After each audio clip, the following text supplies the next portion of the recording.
Sasa Rais William Ruto ameendelea kusisitiza wito wake wa amani na mshikamano wa kitaifa, akiwahakikishia wananchi kuwa serikali yake imejitolea kuhakikishia Wakenya maendeleo sawa kila sehemu ya nchi bila kujali miegemeo ya kisiasa. Akizungumza katika mazishi yaliyofanyika Kiminini kumwaga aliyekuwa mwenyekiti wa IEBC marehemu Wafula Chebukati, Ruto alielezea kuwa ushirikiano wake na Waziri Mkuu wa zamani Raila Odinga hauhusiani na maslahi ya kisiasa au uchaguzi ujao, bali ni kwa ajili ya kuhakikishia maendeleo nchini kote. Katika hafla ya kumwaga aliyekuwa mwenyekiti wa IEBC Wafula Chebukati, Rais William Ruto aliwahakikishia Wakenya kuwa maendeleo yatatekelezwa kwa usawa katika maeneo yote nchini.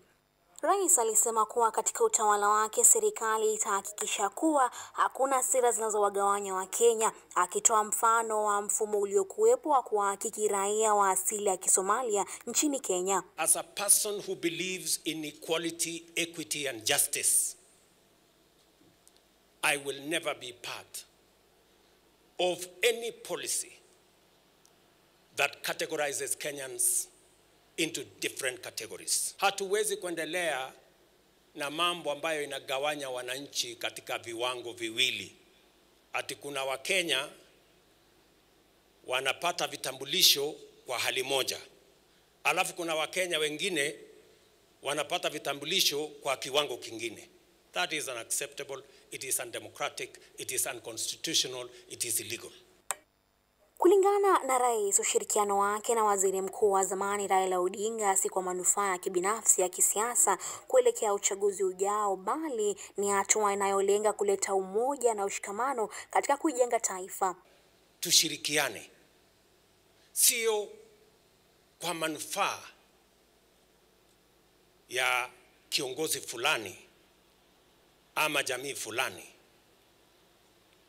ni kwa manufaa na sio kwa manufaa ya mambo ya kugawana vyeo ama manufaa eti ya uchaguzi.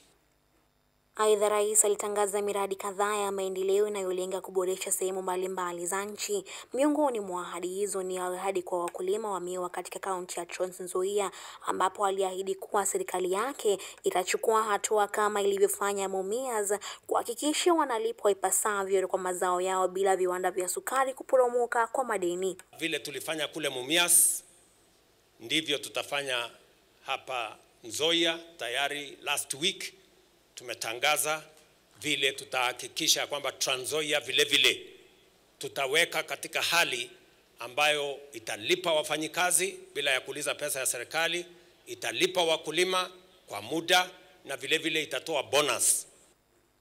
Marehemu Wafula Chebukati alitambuliwa kama kiongozi mwenye ujasiri, nidhamu na aliyetenda kazi yake kwa uadilifu mkubwa.